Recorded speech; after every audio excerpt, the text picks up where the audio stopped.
Hey VC, how you doing? I tried this once before and it worked. Fingers crossed it's working again. Um, just in case there isn't enough light, and even though it's 3:20 in the afternoon, here there's never enough light. So, this is a response to Under the Influences, or Influence.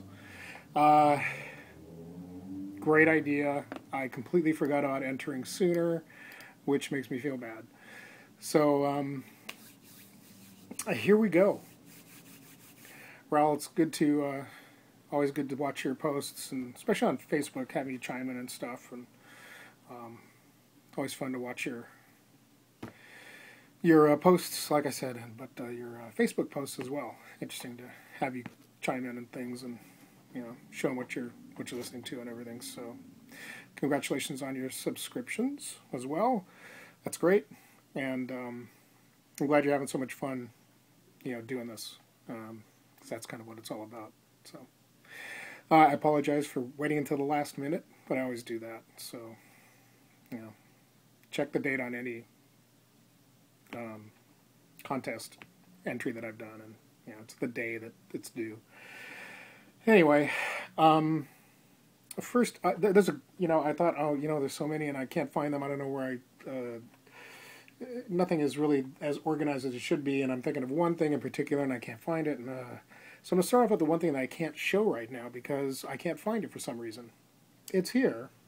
It's a single, and it's a 12-inch single, and it was sort of influenced by Steve Judge over in the UK. Hi, Steve, if you're watching this.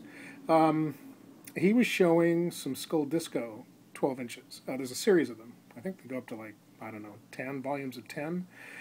And music sounded interesting. The artwork on it was really great. So I picked it up. I went and looked for it and picked it up. I picked up one of them. I think it was volume 5. Maybe it was volume 6, maybe 7. I can't remember. I wish I had it here. I just don't have time to find it. It's probably filed away someplace that makes sense or made sense at the time, but now it doesn't make sense to me. So, but anyway, Stevie, thank you very much. From that, I also bought. I know you're looking for the whole series. I think you got most of it, but I know I'm never going to find the whole series. I was lucky to find the volume that I did. I thought it was very cool that I was able to find one. But on that was Shackleton and Appleblim, which are two very cool bands. Music that I otherwise would not have gotten into, and not have been listening to in particular. So from that, I also he also showed a double CD compilation, volume 1 and volume 2. I think I picked up volume 1, the red cover, and again, the music on it was just really interesting. I never in a million years probably would have thought to have gone to that section, the electronica section, and picked any of those records up or listened to any of that music. And so I really enjoy it. I've turned other people onto it, and they really like it. So thank you, Stevie. I just wish I had even the DVD or the CD to show, but I don't know where the CD, I think, is up on the shelf somewhere. But anyway, that's number 1. I've got more than 3, so hopefully I can get through these really quick because I got things I got to do. It's New Year's. I said Christmas Eve, New Year's Eve. So for everything else, I pretty much have something to show. And for this next one, it is an album that I showing walls of record stores and what's up on the walls. Just let people see what's available, in my local record store. Dexter, what are you getting into? Be good. Dexter. Okay, he's tearing the place apart. But when I did that and I posted one of those, Mark, Dr. Deadwax, hello Mark, he pointed out, check out that Herbie Hancock up on the wall, Wandishi. Is it on the green label? You should get it. And so I went back, I looked at it, and put it back. I looked at it again, maybe a week later, put it back, and like a day or two after that, I came back, it was still there. I'd sampled it, I listened to it, I liked it a lot, and I decided I better get it. You know, it's still there waiting for me to pick it up, so I did. So here it is. I'm hoping that this I can't see what the camera's looking at, and I think this works, but can't be sure. But anyway, I'll do this way, and I can be sure of it. Yeah. So, great album. I never would have probably jumped on this album if he hadn't mentioned it. And one of the things that I've kind of learned from just the VC overall and been influenced by is to, you know, try different things and try something new.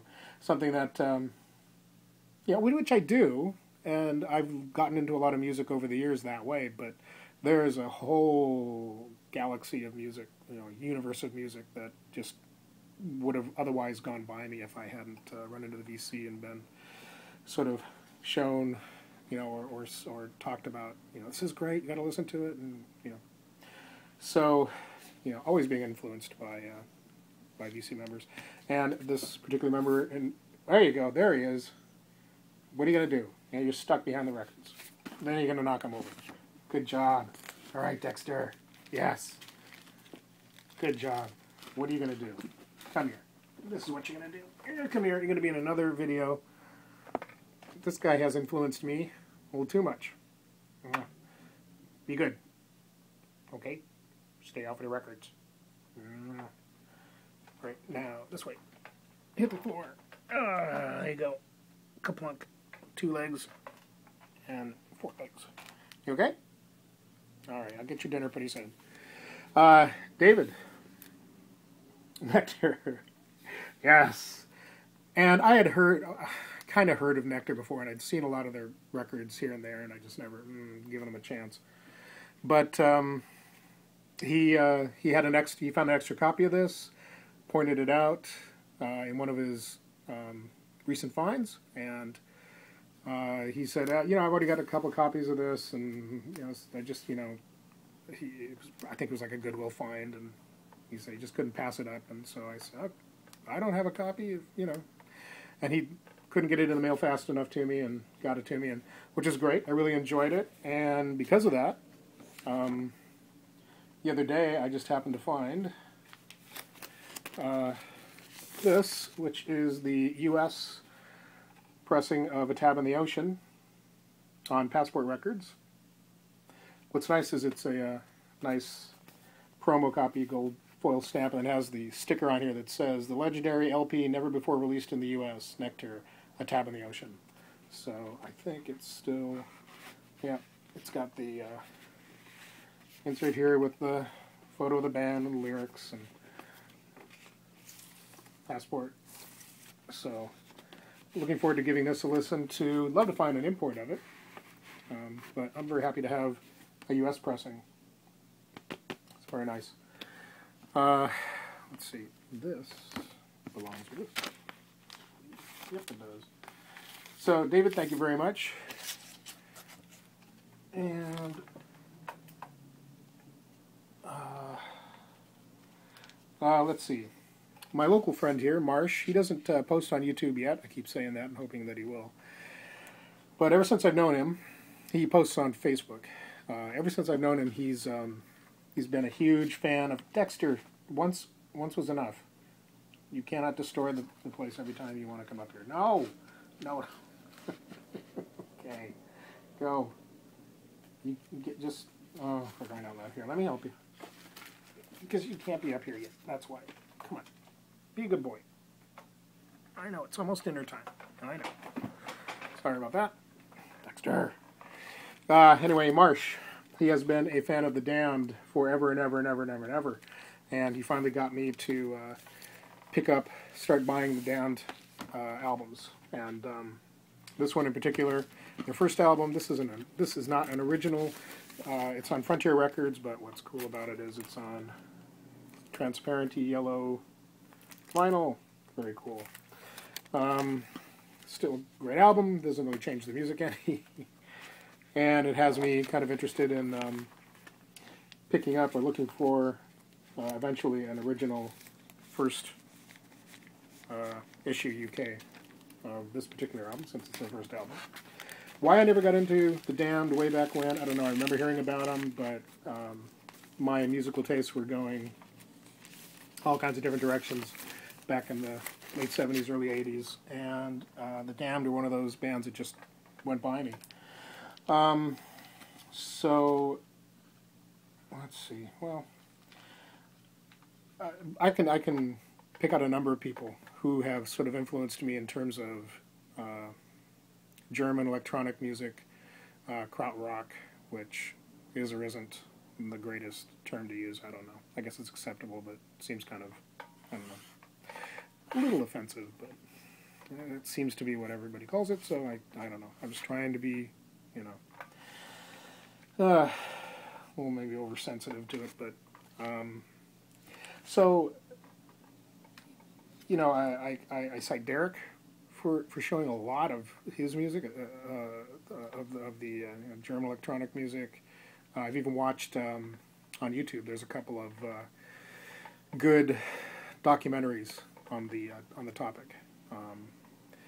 But he and other people in the VC who are also on top of this music have got me to, you know, jump into, and also I can add Kurt to that too. Kurt is not making these YouTube videos, but he's in the violent community on Facebook, and he has pointed me in the direction of a number of things. One being this particular reissue series, or reissue label, Medical Records, that's putting out a lot of classic, like early 80s, late 70s, early 80s, mid to mid 80s German electronic music.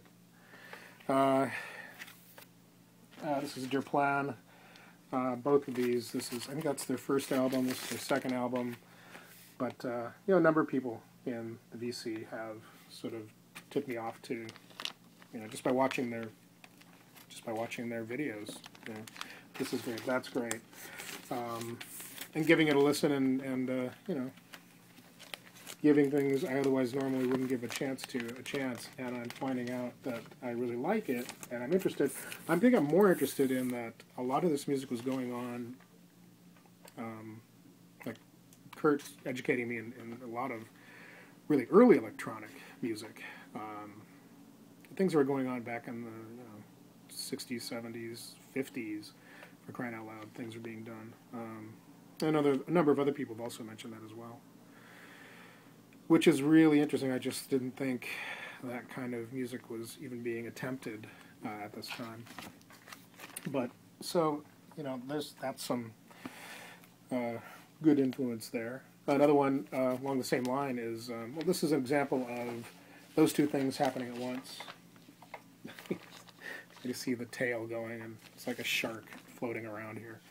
This is an album I showed in one of my posts a while back called Toy Planet, and it involves Hermes Schmidt, who's from Cannes, and a friend of mine from way back. I think he watches my videos. Hi, Don. I remember Don being into Cannes quite a bit, and I just couldn't be bothered at the time for whatever reason to get into it. He was interested in it. He listened to a lot of their music. I think his favorite album was Soon Over Babaluma. I just remember that title being so crazy interesting. Yeah, here he comes again. There you go. All right.